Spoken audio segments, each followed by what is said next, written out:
ఇప్పుడు అంతా online food ఆర్డర్పై ఆధారపడుతున్నారు. నచ్చిన రెస్టారెంట్ నుంచి మెచ్చిన ఫుడ్ అలా ఆర్డర్ చేసి ఇలా నిమిషాల్లో అందుకుంటున్నారు.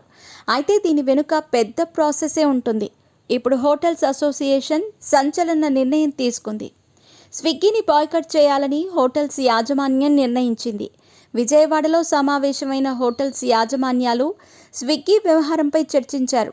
అయితే నగదు చెల్లింపులు చేయకుండా ఇబ్బందులు పెడుతున్న వైనంపై హోటల్స్, రెస్టారెంట్ల నిర్వాహకులు ఆగ్రహం వ్యక్తం చేశారు.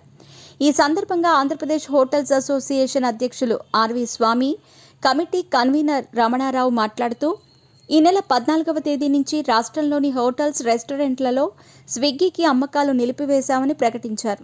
రాష్ట్రంలోని అన్ని హోటల్స్లో స్విగ్గీని బాయ్కాట్ చేస్తున్నామంటూ స్పష్టం చేశారు. ఇక స్విగ్గీ, జొమాటో వల్ల హోటల్స్, రెస్టారెంట్లకు తీవ్ర నష్టం జరుగుతుందని ఆవేదన వ్యక్తం చేసింది హోటల్స్ అసోసియేషన్. ఆగస్టు 12, 27, సెప్టెంబర్ 27న 3 దఫాలుగా స్విగ్గీ, జొమాటో ప్రతినిధులతో చర్చించాం. తమ అభ్యంతరాలను జొమాటో కొంతవరకు అంగీకరించింది. కానీ స్విగ్గీ కాలయాపన చేస్తూ వస్తుందని మండిపడ్డారు. దీంతో అత్యవసరంగా పూర్వ జిల్లాల హోటల్స్ అసోసియేషన్ ప్రతినిధులతో సమావేశం నిర్వహించాం. వివిధ రకాల నిబంధనలతో రెస్టారెంట్లకి చెల్లించాల్సిన మొత్తాలను ఇవ్వకుండా ఇబ్బందులకు గురిచేస్తున్నారనే విషయంపై చర్చించామన్నారు. ఇక తప్పనిసరి పరిస్థితుల్లో ఈ నెల 14వ తేదీ నుంచి స్విగ్గీని బాయ్కాట్ చేస్తున్నామని ప్రకటించారు. అయితే స్విగ్గీ, జొమాటోకు సహకరించేందుకు మేం సిద్ధంగానే ఉన్నాం. కానీ నియమ నిబంధనల్లో మార్పులు చేయాలని డిమాండ్ చేశారు.